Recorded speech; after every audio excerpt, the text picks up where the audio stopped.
General lady is back, and the gentleman from Kentucky is recognized. I thank the chairman. Just to summarize here, we're talking about FISA 702, this program that we've seen, everybody admits, nobody's denying that it's been used to unconstitutionally, illegally surveil Americans using various different ways to exploit loopholes. And there's 3 proposals right now.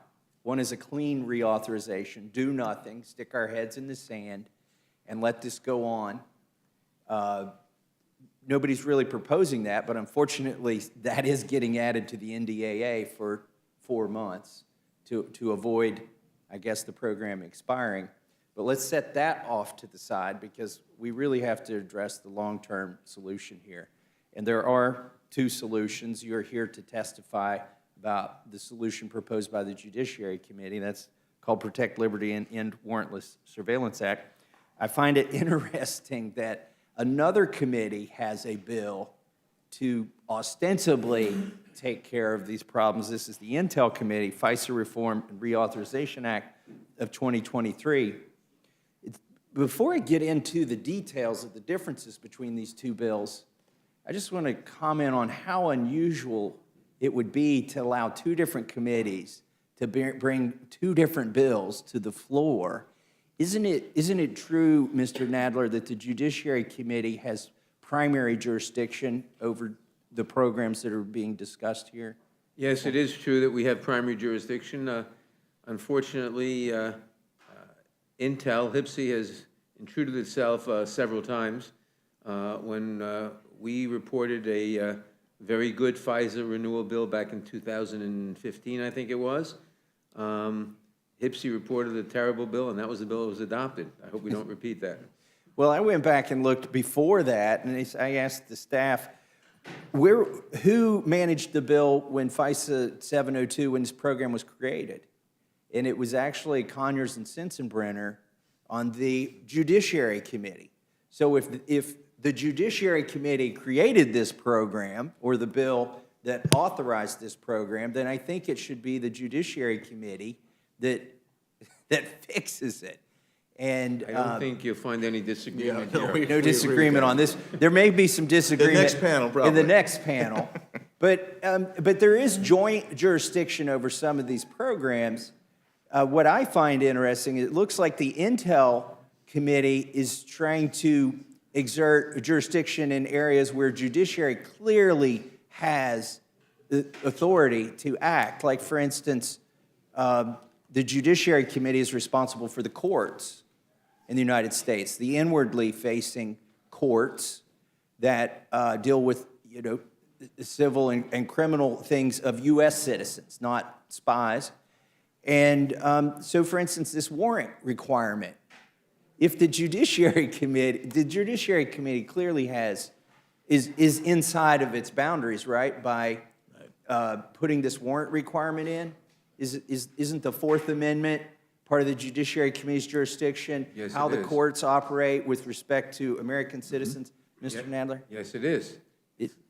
It's clearly our jurisdiction, and one of the problems with this that we're seeking to address is that while intelligence on foreign persons makes a lot of sense, obviously we have to have intelligence on foreign persons, and obviously when you have that intelligence and you're listening to telephone conversations about people abroad who are targets of an intelligence inquiry, you're going to have feedback into the United States. You're going to have American persons in that.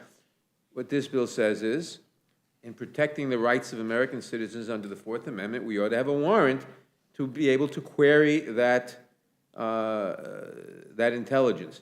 I mean, there are a lot of specifics, but that essentially is this bill. And unfortunately, the HPSI bill doesn't do any of that. In fact, increases the surveillance. Mr. Biggs, do you have anything to add to that about jurisdiction here? Here's my concern. Okay, I've seen bills that are reported to 4 different committees, okay? And because the jurisdiction is distributed. But I've never seen us bring multiple bills at the same time from different committees and put them on the floor and have a beauty pageant. And we all vote, and you can like multiple candidates, and this, You can I vote think yes, this right. would set a horrible precedent for legislating. Somebody asked me, well, don't you think this is fair to put one bill on the floor and another bill onto the floor? Well, I would say flipping a coin is generally considered fair, but it's a terrible way to legislate. Just because something might be fair doesn't mean it follows our rules and our jurisdiction. And, under any procedure that we could dream up here in the Rules Committee, I don't think we should rob the authority of the Judiciary Committee, the jurisdiction of the Judiciary Committee. That's where the staff, who are experts on the Fourth Amendment and proceedings of courts, that's where it resides. I don't think we should, in this committee, set up a rule that allows carte blanche, not just amendments in the nature of substitute, but just taking entire authority for an entire bill from one committee and giving it to another committee by a vote of the House. Yes, Mr. And Mr. Massie, let me say I totally agree with you, and I certainly hope that the Rules Committee will report out the Judiciary Committee bill, which is within our jurisdiction, and will not report out the Intel bill, which is which, if it were to do so, would set up this contest, which I agree with you is not the right way to go. Mr. Biggs. Yeah, so I want to make 2 points. First of all, Section 702 clearly is really the exclusive jurisdiction of judiciary. So any warrant that we are demanding, any surveillance or transparency with the courts, that's clearly under our jurisdiction. Additionally, everything else that HPSC's trying to intervene in and get into was also referred to us. So quite frankly, I view that in some ways, while we've tried to play nice with Intel, that I view them as encroachers and interlopers. Well, I'm told we're going to break and that I'll get to ask questions when we come back. But I'm not averse to a process where we would bring the judiciary bill to the floor because judiciary has primary jurisdiction over this. There's no doubt in question.